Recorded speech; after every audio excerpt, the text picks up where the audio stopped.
Alhamdulillah kembali lagi di channel YouTube Ngaji Cerdas yang insya Allah akan mencerdaskan umat. Alhamdulillah. Nama channelnya adalah Ngaji Cerdas. Katanya dia ingin mencerdaskan umat. Umat siapa ya? Umat Islam. Tapi benarkah kontennya benar-benar mencerdaskan umat atau justru membuat umat nggak cerdas?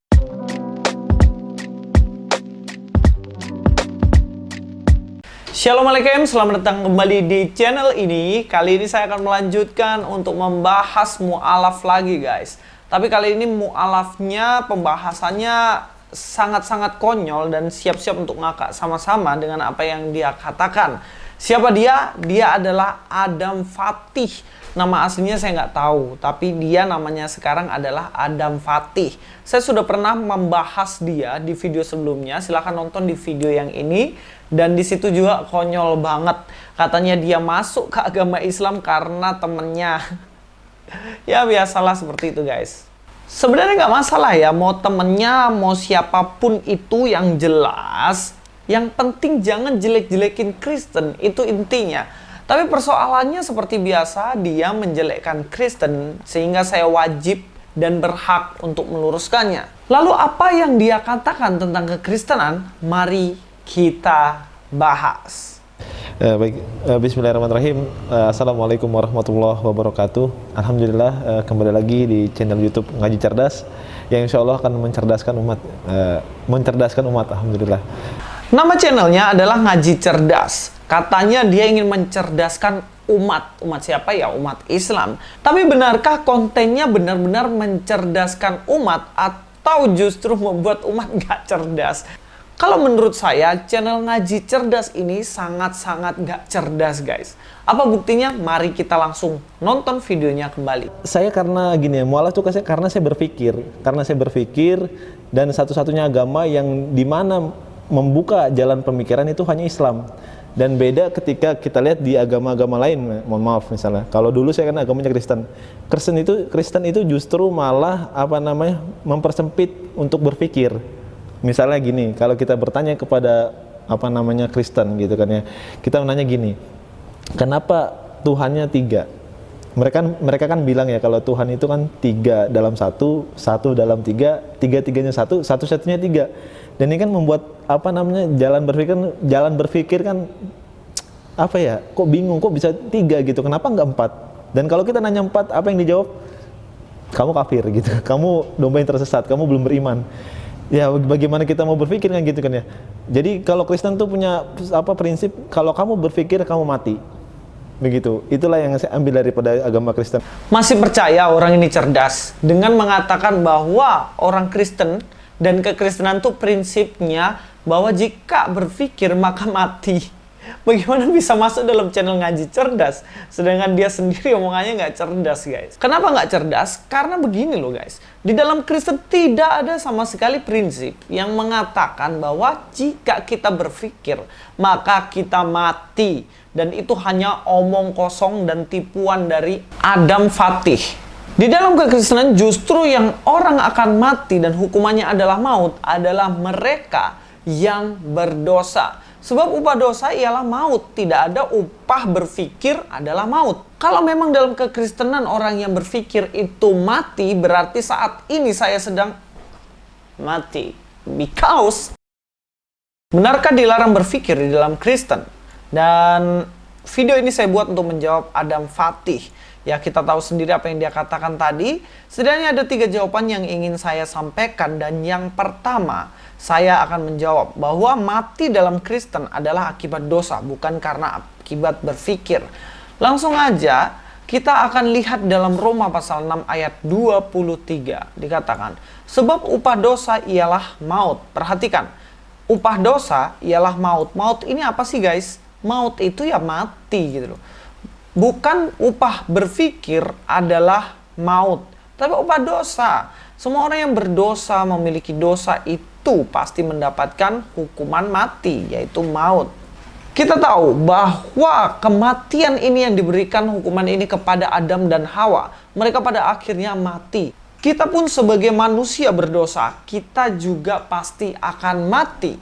Sebab upah dosa ialah maut. Mati dalam arti 3 hal saya pernah menyampaikannya. Yang pertama, mati secara fisik.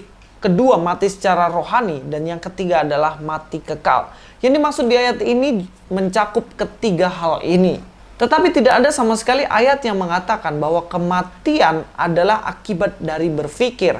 Sebab jika kematian dalam Kristen adalah akibat berpikir, saat ini orang di dunia nggak ada yang hidup sama sekali. Karena jika kita berpikir, maka akan mati. Sedangkan manusia selalu saja berpikir. Pikir utang, pikir punya anak, pikir punya istri, pikir punya suami, pikir mau belanja apa besok, mikirin kamu yang katanya orang Kristen nggak mikir. Apa nggak pusing? Dan semua orang pasti mati karena sedang berpikir. Nggak masuk akal kan? Masih percaya dia orang cerdas? Mari kita lanjutkan ya. Justru prinsip dalam kekristenan dan bahkan filsuf-filsuf Kristen, orang-orang Kristen justru berpikir bahwa jika kita berpikir maka kita ada. Itu adalah salah satu filsuf yang terkenal sekali, namanya René Descartes, guys. Kita langsung aja cek ya, guys. Cogito ergo sum yang ditulis oleh René Descartes memiliki prinsip aku berpikir maka aku ada. Yang mana didasari bahwa semua orang selalu berpikir maka eksistensinya benar-benar ada.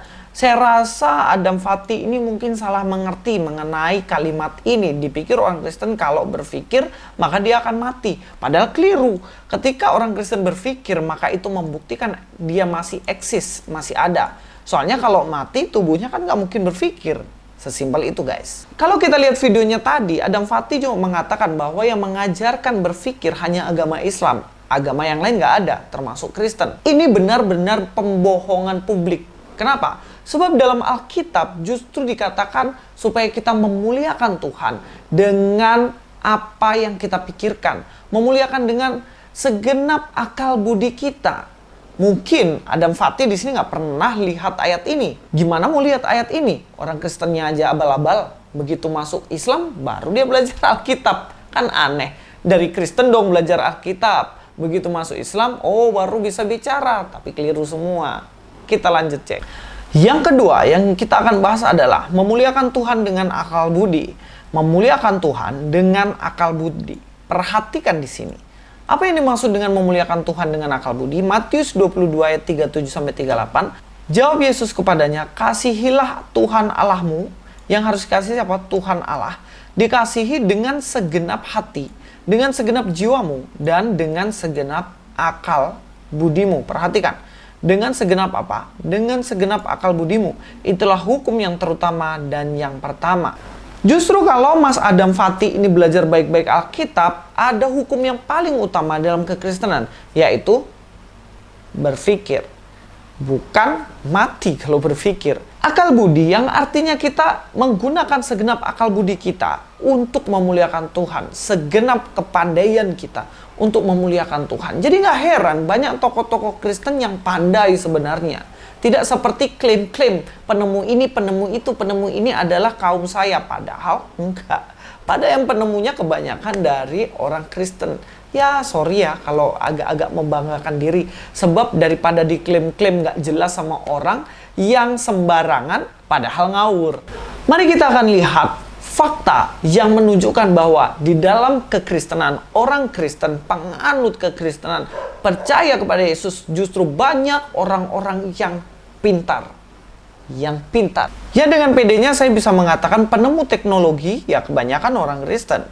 Penemu teknologi, ilmu, kebanyakan orang Kristen. Kenapa saya katakan begini? Salah satunya adalah Blaise Pascal, yaitu seorang Kristen yang merupakan penggagas kalkulator. Jadi kalau di toko kalian lihat bisa hitung 1 tambah 1, 2 dengan kecepatan seperti itu. Siapa yang gagas? Blaise Pascal, guys. Tentunya kalau kita dengar Pascal, kita tahulah bahwa ada rumus Pascal yang sangat mempengaruhi semua manusia. Cek aja di buku-buku pelajaran SMA, pasti ada Pascal. Selain itu ada Robert Boyle. Kalau teman-teman tahu siapa Robert Boyle, ya siapa lagi? Dia adalah kimiawan modern, guys. Dia adalah seorang tokoh Kristen yang merupakan tokoh kimiawan modern. Kalau teman-teman tahu sendiri, dia adalah orang Kristen yang taat. Selain itu siapa? Ada Isaac Newton. Siapa Isaac Newton? Ya kalau orang nggak tahu Isaac Newton berarti kurang berpikir juga nih guys. Dia adalah bapak fisika modern. Semua orang tentunya tahulah Newton siapa kan gitu. Isaac Newton. Selain itu siapa lagi? Ada Andre Ampere. Andre Ampere siapa? Ya penemu ampere meter. Dan ini semuanya adalah orang Kristen. Masih banyak banget ilmuwan-ilmuwan baik dari masa lampau maupun masa sekarang, bahkan masa yang akan datang tentunya, saya berani klaim. Banyak sekali orang-orang yang taat kepada Tuhan, mereka adalah penemu-penemu teknologi, penemu-penemu ilmu yang berdampak banyak bagi dunia ini. Dan mereka adalah orang-orang yang berpikir, menggunakan akal budi untuk kemuliaan Tuhan. Jadi jangan asal ngomong Mas Adam Fatih kalau nggak ngerti. Jangan demi membanggakan diri Anda dan iman Anda, maka Anda menjelek-jelekkan Kristen yang ujung-ujungnya mempermalukan diri Anda sendiri. Silahkan punya agama Islam. Banggalah dengan agama Anda. Saya punya teman Islam banyak yang bangga dengan agamanya sendiri. Dan tidak menjelek-jelekkan agama sebelumnya, yaitu Kristen. Saya sangat apresiasi dengan umat-umat Muslim yang mereka bangga dengan imannya tanpa menjelek-jelekkan Kristen. Sebab memang faktanya Indonesia ini adalah Bhinneka Tunggal Ika yang kita harus saling menghargai satu dengan yang lainnya. Sekali lagi saya katakan, saya tidak membenci Islam, saya tidak membenci orang-orang Islam, saya mengasihi. Tetapi karena dibahas dan dijelekkan agama saya dan iman saya berhak dan wajib untuk meluruskannya. Mudah-mudahan apa yang saya sampaikan ini berguna untuk kita semuanya. Louis Prasetyo di sini. God be with you all.